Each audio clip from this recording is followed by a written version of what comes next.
The stage is set in Germany for the 48th G7 meeting while leaders are in Munich. And like most high-stakes summits, the Ukraine-Russia war is expected to dominate the talks.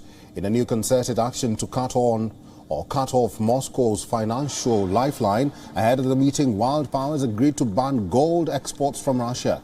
The Western partners are gathering at Elmau Castle in the Bavarian Alps before they continue on to Madrid for talks with NATO partners. The G7 will seek to close ranks in their backing for Ukraine amid the war by grappling with intensifying global fallout of the war. From soaring inflation to a looming food crisis and energy shortages, Russia's invasion of Ukraine, now in its 5th month, has mired the world in a series of crises. US President Joe Biden, who is on a 5-day trip to Europe, held a bilateral meeting with the German Chancellor Olaf Scholz. The two leaders vowed to stay united against Russian invasion of Ukraine. We have to stay together, because Putin has been counting on from the beginning. And somehow NATO would and the G7 would splinter, but we haven't, and we're not going to. So we can't let this aggression take the form it has and get away with it. British Prime Minister Boris Johnson and French President Emmanuel Macron also held a bilateral meeting ahead of the summit. Both leaders say they saw an opportunity to turn the tide into Ukraine.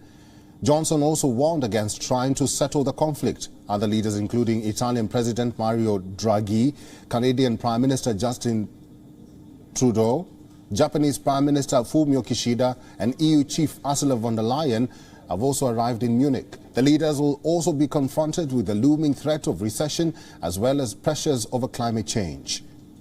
A special but regular guest at the G7 summit is India. Indian Prime Minister Narendra Modi is also in Munich for the crucial summit. This is Prime Minister Narendra Modi's second trip to Germany in 2 months. In May, he visited the country for the 6th edition of the India-Germany Intergovernmental Consultations. He is expected to hold bilateral meetings with other G7 leaders. India is not a member of the grouping, but its regular participation clearly reflects that the West needs its support to confront major global challenges. So this year too, Germany invited its close South Asian ally. Washington says that New Delhi's presence on the table is crucial. New Delhi's participation at the G7 comes despite a differing stance on the war. While US and Europe have chosen to go the sanctions way, New Delhi has maintained that diplomacy and dialogue must be the only way to solve the ongoing conflict. So will New Delhi's cameo in Germany affect its relations with Moscow? Well, G7 leaders say the aim is not to splinter the two allies.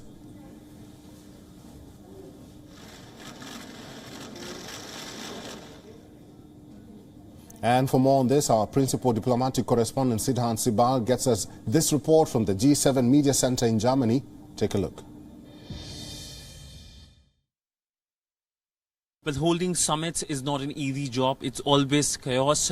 But of course, the authorities make sure that it works out smoothly. And I'm here at the International Media Center, where the world's media is going to descend and give minute-to-minute update about what leaders had to speak about and what leaders had to say in the formal as well as the informal meeting. So this is the place where the media will be present. Of course, all provisions have been made when it comes to the media feels at home. There's provision to, of course, have the food as well, and of course internet connectivity remains an important buzzword for any journalist, and this place is no different, with smooth Wi-Fi connectivity and various ways in which you can make sure that you are able to deliver what are you here for. But largely this place where I'm standing is Garmisch, which is a village where this International Media Center has been located, and you can't go beyond this, because beyond this is the place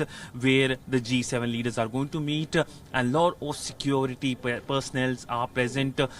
Almost 18,000, according to news reports, security personnel have been deployed so that there is no untoward incident when it comes to the entire smooth operation of the G7 summit.